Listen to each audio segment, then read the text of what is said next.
Okay, we are live.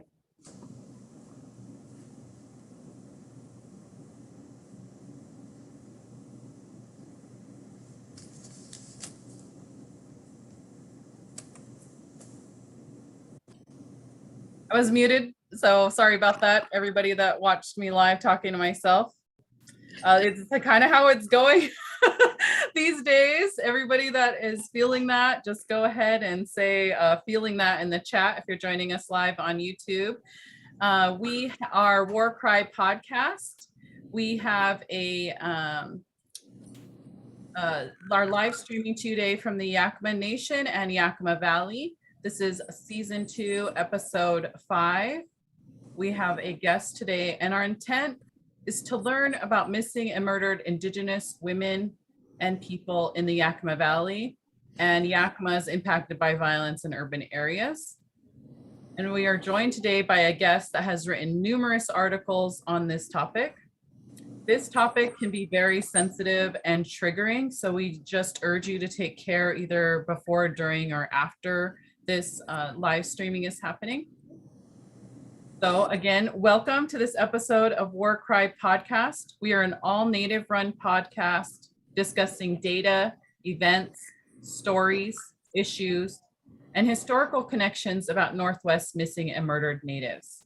We are located on the Yakima Reservation in Eastern Washington State. And we thank you for joining us for this episode. We are live streaming during the noon hour Pacific time. My name is Emily Washings, and co-hosts today are Patsy Whitefoot, Robin Peebishy, and Lucy Smartlout. Our guest today is Tammy Ayer with the Yakima Herald Republic, which is a local newspaper. And for announcements, we want to acknowledge that we have wildfires taking place right now in the Yakima Valley. Everybody that is in the Yakima Valley and anybody that has allergies is aware of this. And these are a couple of photos of just the haze that's happening.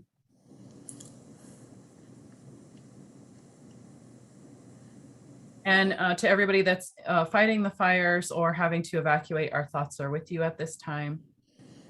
I want to, before I have our guests introduce themselves, I want to just read a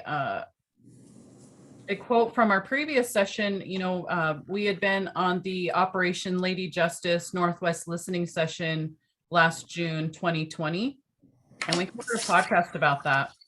And for one of my questions that I asked, I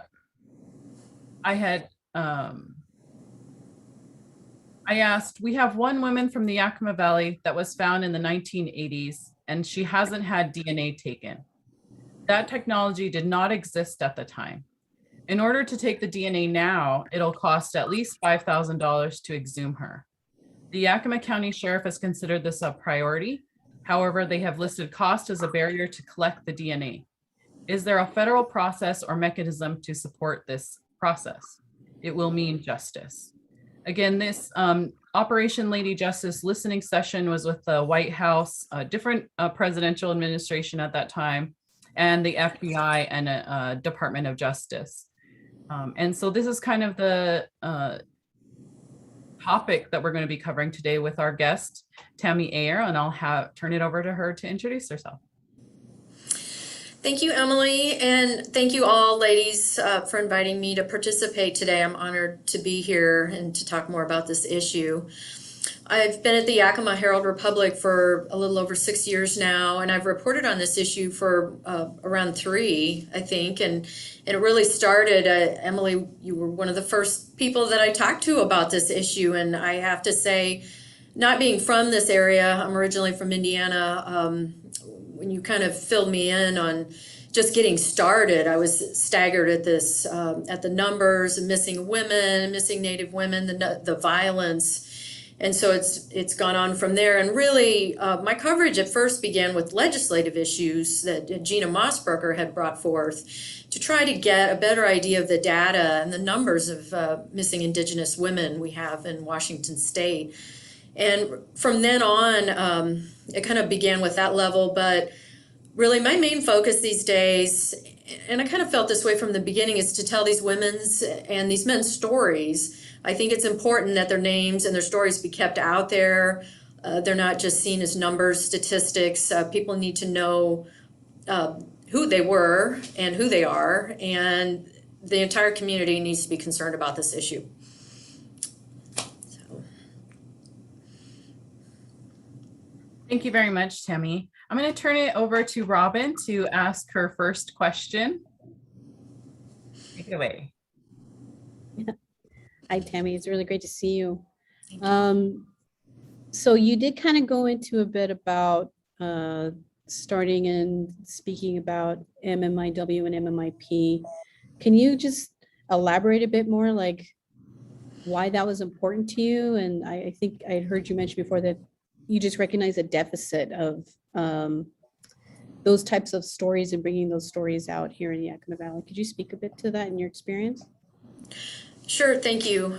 So I come from a history background. As a reporter, I've been a reporter, professional reporter since 1989, but I also have a master's degree in history. And when I was working on my degree, and as a reporter, I think it's important for all stories to be told. It's frustrating to me, and I came across this over and over again in my research when I was, earning my master's, that you go back into old newspapers and it's only certain stories were being told. And I hate that. As a reporter now, looking back on that, that's very frustrating. But for a complete history, and history is never going to be complete because there's so many stories. Everyone has a story. But we as journalists and we as historians need to tell those stories as completely as possible. And frankly, when I first started reporting on this issue, again, I had no idea. I had heard about the cases of missing Indigenous women and missing and murdered Indigenous women down on the border with Mexico. And then I heard more about the issue in Canada and the Highway of Tears, but frankly, I didn't know the scope of it in the United States. And when I got here, and again, when I started talking to Emily about this issue, and I found it very frustrating that fairly often, and I can't say this was always the case, but fairly often, stories would just be really short. There's a brief that a woman was found. A woman was found here. A woman's body was found here. And that was it. There was no information about who she was. Who was she? Who were her family? Would they miss her? I just was frustrated with that. And that really drove my focus again toward the families, toward telling these women's stories and men's completely, because not only is it important now, but it's important for the future. So. Do you have follow-up, Robin?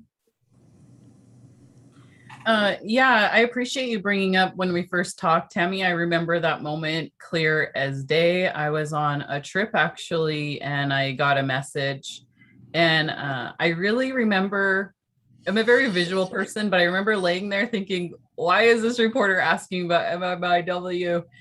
And then I remember this really, this fan that had really sharp blades that was above me. And I don't know, something about it, it just, it really made the moment seem really sharp and real, because these kind of issues bring up so much.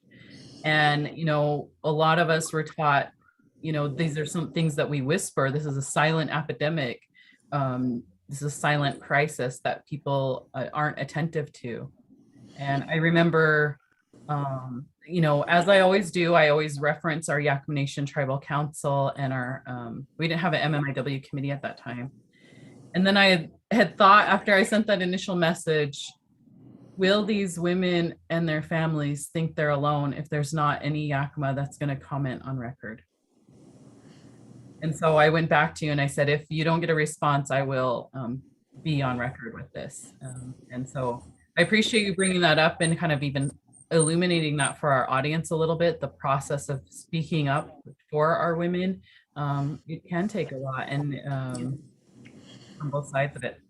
I want to bring us to the case that we're talking about right now with the woman that's unidentified.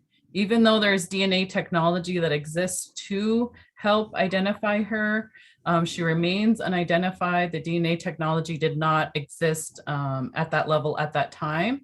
And we're going to bring up the article that she wrote on December 15th, 2018. Lower Valley human remains discovered in 1988 to be exhumed for DNA. And I wonder if you can just share with us about, who she is, from what we know about her so far, and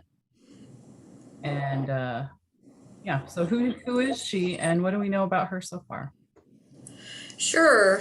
Well, and I use the reference of Parker Doe because she was found near the unincorporated town of Parker. She was very close to the Yakima River. She was found by a horseback rider. And the interesting thing is she was very close to the road. It's a dirt road that goes off of Parker Bridge Road, and it runs parallel to the river. And people had used that. It's a dirt road, as you can see, and people had used it for various. People would go back there and go fishing and such. But if you're in a car, you didn't have the viewpoint of the person on horseback. So this rancher was out for a horseback ride, and he could see her lying down in that area, and it's very much overgrown now. As you see here, it's quite thick with these trees. This is a narrow leaf willow tree. There's some chokecherry. But where the county coroner, Yakima County Coroner Jim Curtis, is standing with his cadaver dog, Justice, you can't really tell too much from the photo, but there's a very slight rise. And the way she was, her head would have been closest to him, and the road would be to your left, and her feet were closest to the road. Horseback rider saw her. She still had her clothing. He called, and multiple police agencies came as usual. This is tribal land here. FBI, BIA, tribal police, Yakima County Sheriff's Office. And they came. And then the next day, authorities with the Green River Task Force also came. And that wasn't because they suspected the then unknown killer was responsible for this, but they had so much expertise in collecting information from older crime scenes. They believe, they estimated that she had been there for possibly 4 to 10 months. So her skull was removed. As you saw in some of those photos, it was removed. It was taken to Central Washington University for a reconstruction, a clay model of her head. That was the first time the sheriff's office had ever done anything like that. Unfortunately, even the people who put it together were not hopeful that it would help. And it only resulted in a few tips that didn't really go anywhere. It's just not very good, even though it was considered new technology at the time. What they're hoping to do today is get a digital reconstruction of her skull and her face. That's going to be much more accurate. Even if they did a clay model today, it would be much better than this one. But at the same time, they don't even need to do that anymore. They can do a digital reconstruction. It'll be surprisingly accurate. One in particular, there's one that they do in color, Parabon Technologies, I believe it's called, and they've done it with people who are living now, and it's really, they take the DNA and then they do the digital reconstruction. We're getting closer to exhuming her. The funding is in place. The coroner at this point is just waiting to hear back from West Hills Memorial Park, which is where she's believed to have been buried. Her skull was at Central Washington until very recently. It's actually at the King County Medical Examiner's Office now, and when she is exhumed, officials with the King County Medical Examiner's Office will be here for that. The coroner has also asked that tribal officials come. There'll probably be FBI, other officials. So, and he wants to do it as soon as possible. If he can make arrangements, it's a lot of coordinating. It's a lot of agencies to get together. But if he could, he would do it tomorrow. I mean, he said at this point, everything's in place. It's just a matter of hearing back from West Hills and setting that date and then getting everyone there. And at that point, everyone's confident. He's fairly confident. The sheriff's office investigators are confident she can be identified. As you mentioned, that technology has just, DNA technology has changed drastically. It wasn't even a thing then, really. Confident she'll be identified. Thank you so much for that. From my quick calculations, we're at 33 years of having her unidentified. Yeah. And I just want to give a note, since she was found on the Yakima Reservation, and we do have families that have missing loved ones, that, if this is your loved one, or we come to find out, our hearts are with you. I think this is a very difficult topic to discuss and talk about it. And I appreciate the amount of information, because we need to know these kind of processes, unfortunately, for the amount that we have here. I'll turn it over to Lucy for her question or insight. Thank you for the information, Tammy. It floors me to think about 33 years of not knowing, 33 years of having family members who just don't know what happened, or even to know that somebody, could have possibly been looking for her. And I don't know, that it just really kind of resonates somewhere different with me right now. When we're talking about it, and we're actually, looking at the pictures, and then you're providing the explanation behind it. So I just want to ask, like, what prompted the exclamation, and what would, like, let's say hypothetically, some families wanted to do something similar, like what would those processes be from your knowledge? Well, it's interesting. The current Yakima County Coroner, Jim Curtis, he's been in office for a few years now, and he has really been the one who has pushed this issue.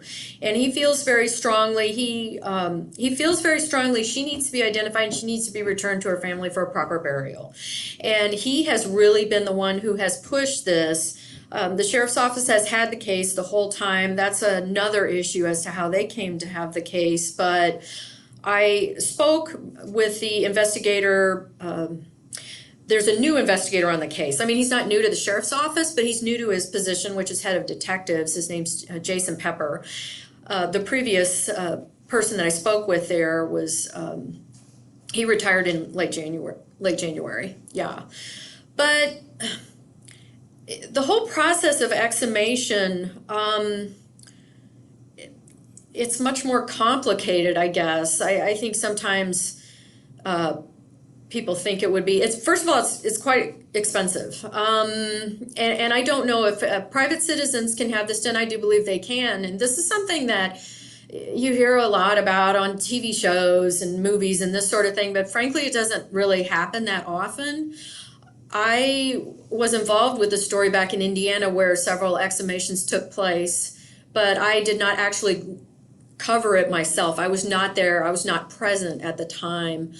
And that was an Indiana State Police investigation. But I think what the message that I would like to get across in this, and realizing and understanding that she could have family members here, I try to be as respectful as possible in my reporting on this issue. It gets a little, I understand it can be extremely triggering at times, talking about what's happened to her in the 33 years since she was found. And I think at times she's been treated very disrespectfully. And so I try to be mindful of that in my coverage. But what's really going to be important here is when we get her exhumed is that DNA. Family members, if they have a missing loved one, they can provide their DNA. They can give a DNA sample at their local law enforcement agency, and that will be entered into a database. We are hoping that when her DNA is taken, there is somewhere and there can be a match. But I guess since I've never covered something like this before, I'm trying to be as respectful as possible, but also as explanatory as possible in the right way. So. You have a follow-up from Lucy? I do, just really quickly. When you were first doing your introduction, you had mentioned that the community should be concerned. And I just wanted to get a little bit more insight as to why does our community need to know about this? Why should we all be concerned? Well, and I try to stress that as much as possible in my coverage because we are a community. This entire area, we're on Yakima ancestral lands. First of all, that should be acknowledged. That should always be acknowledged. And we are all part of this community. I have to say, having previously lived in places that are very flat, without mountains, without ridges, this literal ridge between the upper and lower valleys, that was another thing that kind of surprised me, that there can be people who have lived here their entire lives and they don't know exactly they don't know what's happening on the other side of that ridge. And I'm a naturally curious person, which is good for my work, but I'm always asking questions. I'm always learning. I think that's important. So the repercussions, what kind of came to me was, I was reading through some old stories. These were stories that were written in the early 90s when, around the time when one woman was found. And there were some meetings. Inslee came to town. I think at that point he was a congressman. People were saying something needs to happen here. Jurisdictional issues, other issues, cases not being taken seriously. And a reporter, I can't remember who it was, mentioned in one of his stories, and it was actually near the end of the story. I think it was the last paragraph. It should have been a story in itself. He added up I think he mentioned 12 or 13 women, the 12 or 13, and he said that I think almost all of them were mothers, and among those women, they left behind, I want to say it was at least 24 children. These are children who, and they were of varying ages, grew up, and maybe they were so young. I know of one woman who was 6 years old when her mother was murdered, and she barely remembers her mom. She just really doesn't remember her. To teenagers. And I thought of that. You're a child, you're growing up, or you're a teenager, and you have to deal with that severe loss. How's that going to affect your life's path? Everybody should be concerned about this because those are children, those are people in the community, and that can ripple out and have long-lasting effects. It can change their lives, and it can have greater impacts in the communities. Everyone should be aware. And safety, everyone should be aware that I think people are encouraged to stay safe and make sensible decisions, but at the same time, areas that are much less safe, people should not have to grow up in fear. So. Thank you. I'm going to turn it over to Patsy for her question or insight. And Patsy, you're on mute.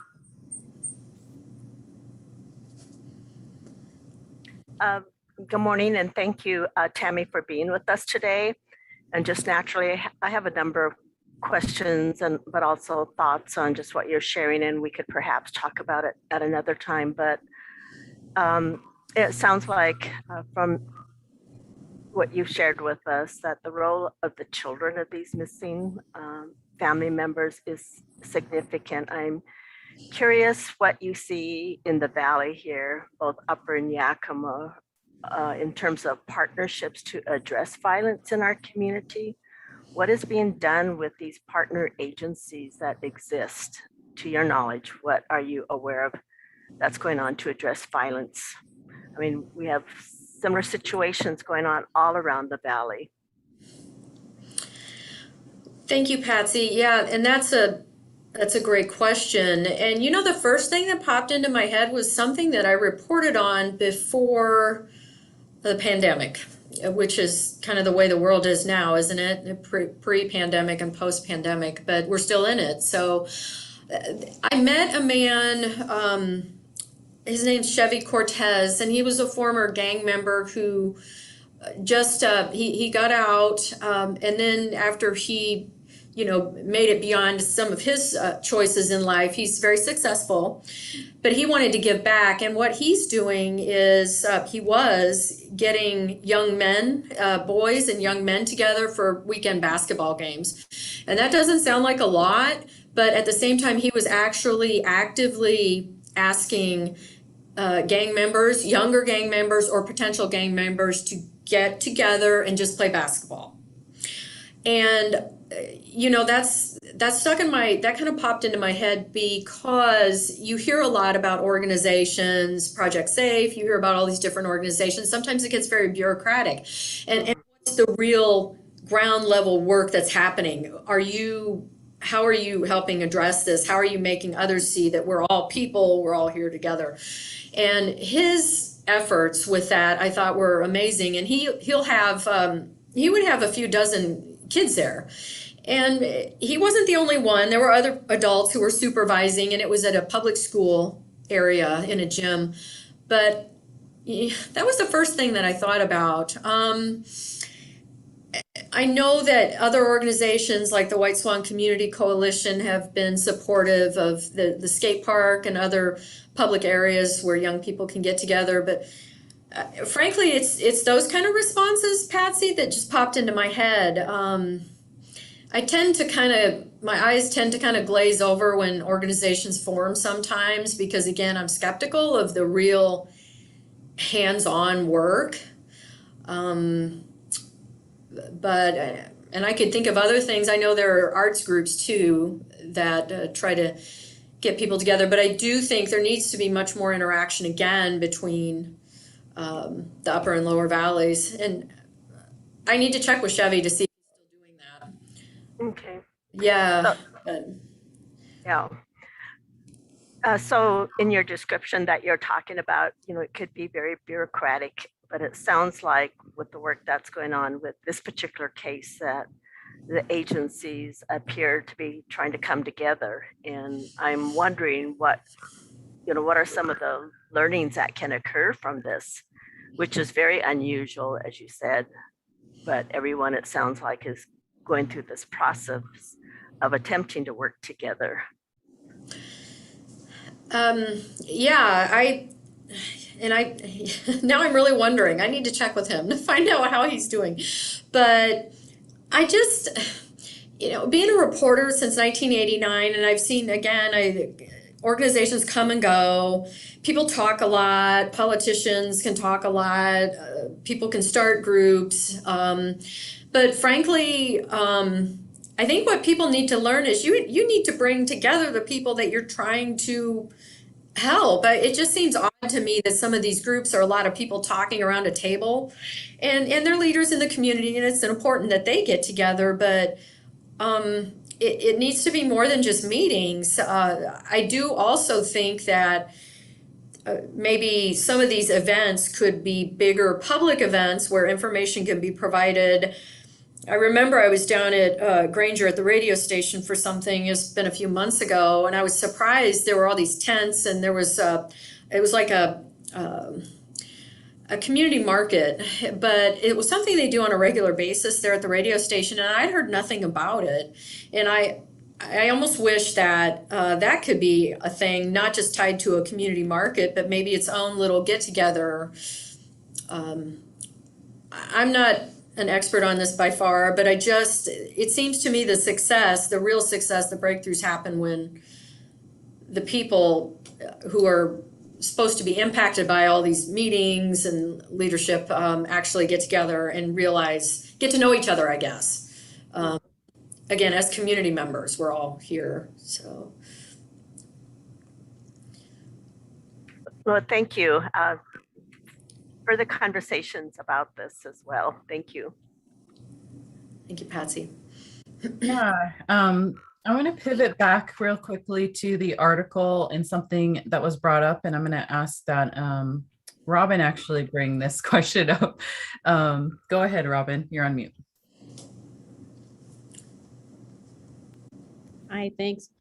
So, of course, reading the article, there were talks, and I'll just be honest, as a community member, this is something that always circulates, and I know people are afraid to bring it up. It's just that there's either a theory or things point to possible serial killers or serial killer between like the 1980s that could be either operating on the reservation, near the reservation, or through the reservation, and the fact that where Parker Doe was found, there were other women found there as well, who had been murdered.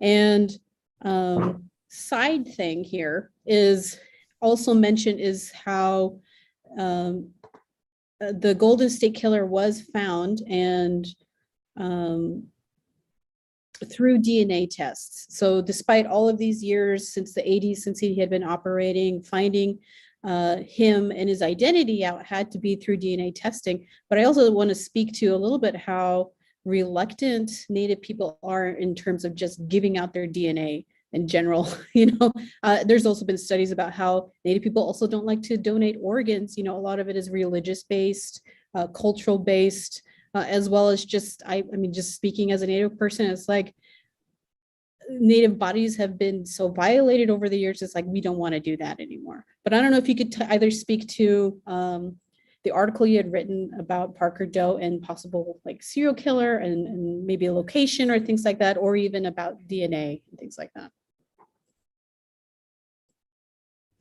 You're on mute, Tammy. Thank you. Okay. Robin, thank you for bringing up the DNA because that's interesting. I have friends who've done the Ancestry, the 23andMe thing, and the Ancestry efforts through DNA. And I haven't gotten to that point yet because I'm reluctant. Reading that book, The Immortal Life of Henrietta Lacks, it kind of makes you wonder what happens to your DNA after you provide it, even though you provided it willingly and she didn't. And I'm not sure, that might be something that I need to address better in future stories because DNA is really crucial. And I can understand the reluctance, again, coming from my own reluctance. When I went to one of the State Patrol's labs, oh gosh, it's been a couple years ago, I had to provide a DNA swab and I thought that was kind of weird. And they're like, we ask everybody to do it. And I said, okay. But your question about serial killers is a persistent question, even though the FBI has said back in the mid 2000s, they said that there was no evidence of a serial killer. We do know that there was a serial killer operating. His name is John Bill Fletcher Jr. Now, he's the one who was responsible for the ladies who were found near Parker Doe's location. And he had a very predictable MO, method of operation. That was his area. He got ladies. They would come with him willingly, but he always went to that same area. And then he tried. He murdered 2 women. He tried to murder 2 other women that we know of. And an investigator, a retired investigator with the sheriff's office, believes that he may have been responsible for other murders when he made his way from Texas, where he had been paroled in 1986, to Yakima. And he came here because he had connections, family connections, I believe.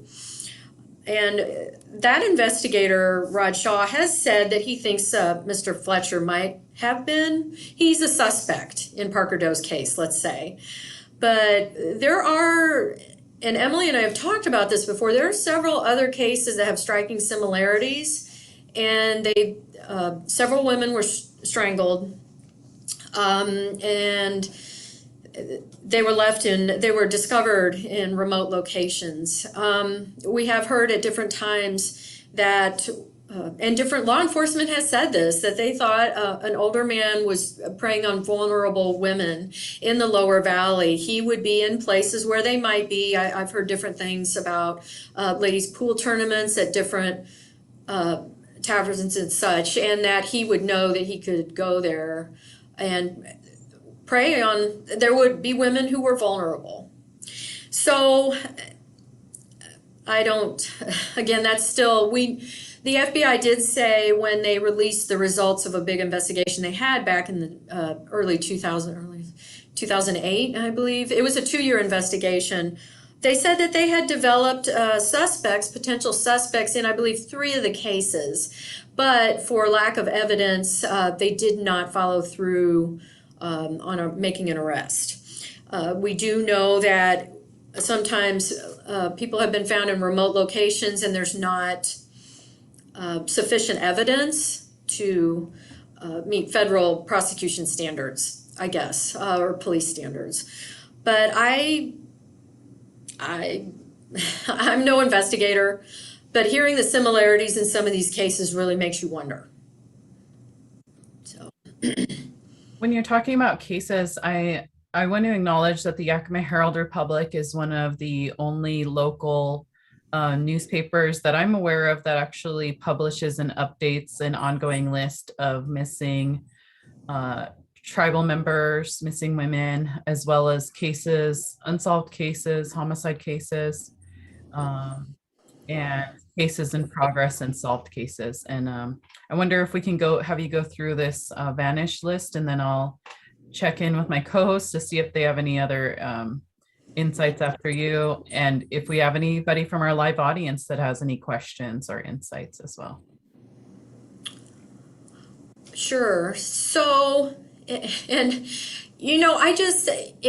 Emily, when we've talked about this issue, it's always been a kind of, I want to respect the privacy of families. Not every family, as we've all talked about, not every family wants to share the information about their loved one. They're maybe not ready to talk about it, or maybe they don't ever want to talk about it. And I always respect that. I really, it comes down to whether, they want to speak or not. I just feel it's important to get these ladies' stories and their information out here and make others aware of who they were and why this is. When you start to go through this list, you realize this is unfortunately a long list.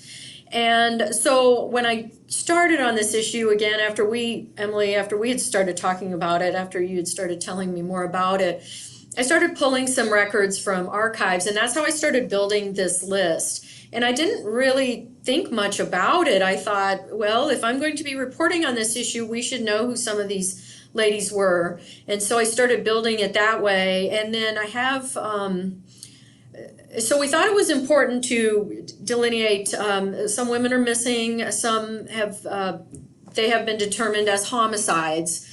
Sometimes that changes. We know that there have been cases where at first it was undetermined and then later they said a possible homicide or probable homicide, that sort of thing. So that can change. That's not set in stone either. But I thought it was important to include the mysterious deaths as well, because these are families dealing with loss and their deaths are suspicious. There's something there are unanswered questions. It's not clear. And you can certainly, it can be more challenging with older cases. Again, with the lack of evidence and depending on what investigators find. But I also thought it was important to include, and this list is nowhere, we know it's not complete, and we'll never say that it is because we know it's not. There are cases I know of that people haven't spoken of and they would not prefer to have them on there. But I thought it was important to put the court cases in there as well, because those are happening. COVID has severely delayed, as expected, some of the progress of some of these cases. But we're hopeful those will eventually make their way to the court system and justice will be served. And then I thought it was important to note that there are also closed cases. I do have a couple that I need to add to the list, and I will do that at some point. But I just hope this list, I don't mean it to be triggering, and I know it can be and probably has been, but I think it's important again for the community to see this list. This is a long list. This is a lot of women. This is a lot of ladies and girls who their families don't have answers and there's no justice, and they need to know that that's happening. And for me, again, seeing the list grow has just been, that's just another way that I can stress how important this is, I guess. So. It is a long list. I want to turn it to my co-hosts for additional insight or questions. I don't have a question, just a comment, Tammy, and of course my sister's on this list, Daisy Mae Heath. And I think just each one of these cases have its own unique variables about it. You were talking about the role of the FBI and the role of the various law enforcement agencies. Our experience has not been a positive experience with law enforcement. And so I'm just curious, at what level are each of these cases at, and what kind of communication has gone on with families? I mean, that's, I know, very challenging because it's a case by case issue, but it's one I think that deserves respect. As you said earlier, it just feels like in some of the cases, the respect hasn't been shown. Just some examples are, I did give DNA in support of my sister, and did not get a response back, from law enforcement. And I didn't do it once, I did it twice, and there wasn't a response. And there's just an issue with communication, one that I've addressed, not only, with other agencies, but also, with federal officials as well, because of the lack of communication that goes on. And I think that's the major frustration, is just the lack of communication that occurs. And so I think, what we're attempting to do here with Cry is to be able to communicate some of this information that hasn't been available for families. And I recognize it is triggering, because we are all at different places. Even in our families, we're all at different places in terms of, our own personal reconciliation, if any, in our lifetime. But I just want to say, I think it's important to talk about as well. And I think with regard to just, working with families, just with my own with my own adult children and adult nephews and nieces who were children when my sister went missing. I know it's a real challenge, and it's difficult to be able to talk about these kind of issues. But for families, I think it's important that we continue communicating with one another, just as the law enforcement agencies are, talking with one another. But as you're going through that process with Parker Doe, I think it's important that that communication process be shared with us as well as families. I think that is so key, to be shared with the community. And I think that's simply what we're trying to do, is, be open-minded in sharing this information with one another, because for too long, this silence has been, hasn't helped us. I was going to ask a question, but I went off. Sorry. Okay. We can come back. Lucy? You had mentioned John Bill Fletcher Jr. So what happened to him? He is currently at the Monroe Correctional Center, and his earliest possible release date is September of 2032. It's interesting when we talk about that he was convicted for two of the cases of the ladies who were found near where Doe was found. His conviction didn't come until, I want to say, the early 2000s. And I brought some notes with me, but I'm not going to, kind of a pile here.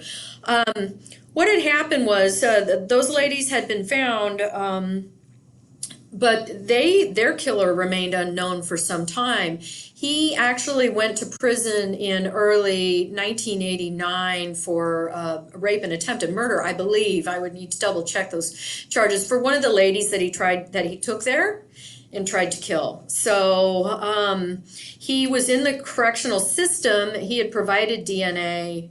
And they later, as part of, I believe, the FBI investigation in the mid-2000s, compared his DNA, and they convicted, well, he pled guilty. They convicted him because his DNA matched DNA that was taken from those scenes. But so that was added on to his sentence that he already had. I had someone ask me, they thought that he had a life sentence, and I never saw that anywhere. But I was surprised to see that basically 10 years he could be out. And if I recall correctly, he's in his mid-60s. So, I mean, he is an old man, but that's where he is right now, Monroe. Yep. And he won't talk to anybody. I haven't personally tried to talk to him, but law enforcement has tried to talk to him over and over and over again through the years about Parker Doe, and he won't talk to anybody about it. So, yeah. Thank you for that insight. Patsy, did you remember your question? Oh, no, I was looking at my notes trying to, what was my question? I'll come back to it. Thank you. Okay. I want to thank each of our 5 people that are watching. Our producer has let us know, and thank you very much for joining us on this live stream. Again, we're talking to Tammy Ayer about her coverage of missing and murdered Indigenous women in the Yakima Valley and Yakimas in urban areas, with particular emphasis on the unidentified women in the Parker area, also referred to as Parker Doe. Okay, I just want to open it up to see if any of you got it? Yes, so Tammy, I wanted to ask you about your background in history. You said you got your bachelor's and your master's in history. I'm curious why you're going through that process, how you got steered in this direction, what steered you toward the work that you're doing today, particularly in history, because when I think about history and how it's taught in our mainstream institutions, it's not going to address Native history or Indigenous history at all. So I'm curious how you got steered this way. Well, so Patsy, I've always been interested in history. I've always been a bit of a historian, and I at one point thought that I wanted to go on and get my PhD and be a professor. So that's kind of how I got started in college. And but I've always been interested in women's history, and I'm of the Howard Zinn School of History. He wrote A People's History of the United States, and I met him, and I was just really inspired again to tell the stories of real people. It gets very tiresome to read over and over the same names and the same people. I'm not interested necessarily in military history or political history, that sort of thing. I want to hear the history of real people. Like, what was it? I'm always the one asking the question, what was it like to live like then at that time? And then when I came here, I've always I consider myself a historian. I'm a journalist and a historian, but I'm reporting history for now, for the future. And it's important for us as journalists to be as accurate as possible, but also to tell as many stories, to tell the story of the community as completely as possible. And to be honest, my coverage of missing and murdered Indigenous women basically started with a story assignment. The editor came up to me and he had a press release from Gina Mossbrucker that said that was when she was proposing her legislation for the Washington State Patrol's data report that came out more than a year after that. And of course, that's been discussed at length, but again, he asked me to write this press release, and that's when I started reaching out to people, Emily and others, and started learning and hearing some of these stories. And frankly, I was just shocked. Again, I was just, and then so that at that point, that kind of, here's a topic that needs to be more completely reported. And at the same time, I'm interested in the women's lives, who's, all women. Again, it needs to be complete. It doesn't, history needs to be everybody. So that kind of launched me, the nexus of those two things really got me interested in this topic, that it needed to be reported more completely. It needed to be told as completely as possible. And then I won't ever forget that first State Patrol meeting that they had back in October, was that 2018, I believe. So many people came to that they had to expand the room. There were people standing outside, and to hear those stories, that just really, at that point, I was just super focused. I said, I'm going to focus on this as long as I can, because it needs to be, these stories need to be told. And I have seen over the past couple of years, more people have come forward.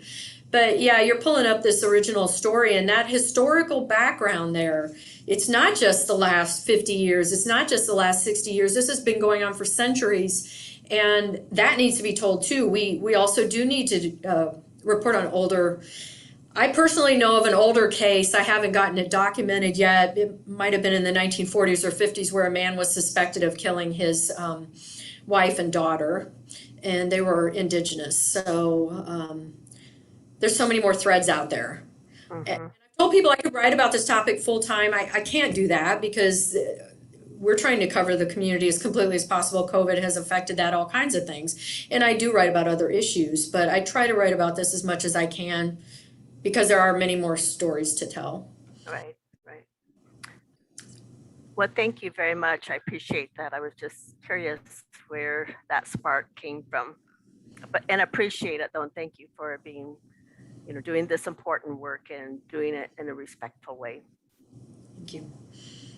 Yeah, I want to add on to that, what this was essentially doing was a validation of our oral and our historical accounts of the Yakima War. And the reason why the Yakima War started was about violence against Yakima women. And we have all these different history books that are written, and very few reference that. And so to have an article that reaffirms that, stretching back over 165 years, this is real. I mean, the title of that article, it just blew everybody away. I'm at a powwow in a different place. This is before everything shut down, and people are referencing your articles and in reference to the violence that's taking place and the awareness that's building. I think of the families that don't have to reiterate and keep saying, keep talking about, the dates and the specifics that has happened to their families, because they have a news organization that has verified that and validated that. And unfortunately, in this community and in this system, that's questioned sometimes. Yeah. And because there's a primary source information, we see students writing about this more, able to do presentations from, K-12 through college. And it really is a pivot point in how we do reporting in the Yakima Valley about these cases, I feel like. Well, and I have to say, I'm really proud to be part of that. I'm glad that I've been part of that correction and that greater awareness. Yeah. Okay. Does anybody else have any other comments? Yeah. Go ahead, Robin. Oh, okay. Just comments. And again, I want to echo what Patsy said. Thank you so much for doing this work. And I really appreciate you recognizing like the void of Indigenous voices and bringing them to light. We do always need those allies to recognize that, so that we can have that ability to break through those ceilings. And again, like Emily said, to validate all of the stories that we have been telling and that we know through our own history and oral history, and kind of bringing that to light as well. And then again, just final comment is, again, thank you as well for taking those precautions and reporting respectfully, because I know that's something that isn't always done. We can understand that as well as a group, how we want to be extremely respectful to families. And so sometimes for us, that even means not showing those stories, because, people are in their different, in their different spaces and where they are with either grief or with dealing with what had happened. And so we really appreciate that, at least for myself, in this outlet with you, is the fear that this is going to be blown out or misrepresented isn't present, here, because that's something that always is like, oh, they're going to misconstrue everything that's being saying. And that's a part of one of the enemy, and what kind of lets these cases go on as well. It's just the misreporting and misrepresentation and misinformation that goes on through the press. And it's just, I didn't know you had a history background, and that's really awesome. So we're all a bunch of history nerds and buffs here. Yeah, but thank you, Tammy, so much. Thank you. Thank you all. Thank you. And I just wanted to add, I didn't touch on this particular question, but the individuals that are listed are predominantly women in my work that I've been doing with education and the identification of particularly students, but this impacts all Native people. It's just the identification of our people and the underrepresentation or the misclassification of our people is also a major issue too. And so I find in working with schools that it's important for us to help support our young people so that they know how they identify as a Native person. And I just wanted to share that while we might be on the Yakima reservation in our traditional territories, that doesn't mean we don't have other tribal people that are living here as well. And they also have family members wherever they come from who may be missing and or murdered as well. And several of us come from diverse backgrounds too. And so there's this diversity that we each bring to this discussion, and interrelationships, intertribal relationships that we have. I always share that the family descendancy that I have with my children and my grandchildren and great grandchildren covers pretty much the entire Western states, plus Canada and Native Hawaiian. And so I've got grandchildren and great grandchildren that extend their lineage that far. And so if I'm just one person, what about the other people that are living here on the Yakima Indian Reservation in our traditional territories? So Tammy, there's more work for you to do. Quite a bit, yeah. Yes. Thank you, Patsy. Yep. One more, I have a comment, just some insight. So first, Tammy, I know this may be another conversation, but I would love to hear about some of the adversity that you've experienced while reporting this information, particularly in the Yakima Valley. Again, that could be another conversation.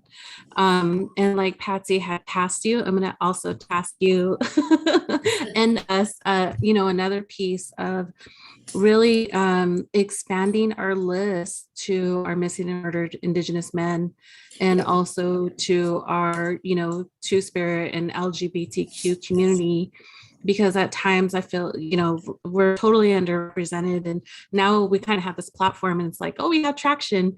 And so, I think we would all be willing to work on that in some way, shape, or form, to really start seeking out some things. And lastly, what we like to ask, or what we like to try to ask, is when we remember, is what do you do for self-care during such heavy topics such as this? Oh, yeah. I run. I'm a runner. So that's for me, my kind of, it's been really important during COVID. But yeah, I find myself, I'll go out and I might be out for hours and I'll just be kind of going through things or talking myself through things. That's really how I do it. But, and if I'm not running and I have a little time, I do like to read nonfiction, more history. That's what I do for fun too. So but for me, being physical and being out there and running has really been helpful. Yeah, that's what I do. Thank you so much for sharing that. And I haven't worked up to running yet. I'm still walking. I don't know about anybody else. If we have any other runners here. No? Okay. I used to. Oh, Patsy used to. Okay. And again, Yakima Herald Republic is one of the only local newspapers in the country to publish missing and murdered Indigenous women names of the missing and the ongoing cases. Tammy Ayer is the reporter there. You can contact her at tayer@yakimaherald.com. Yakima Herald Republic's Vanished webpage includes numerous articles written by Tammy, and you can also find Tammy's upcoming article about the unidentified woman, also called Parker Doe, soon. Again, she's been unidentified for 33 years, and she needs a name. Her family has been waiting for answers. I'm going to read actually a little bit from the Vanished page. Much work still needs to be done to protect Native women, and many questions must be answered. It's a start, supporters say, a start that encourages those who still wonder what happened to their loved ones and hope to save others.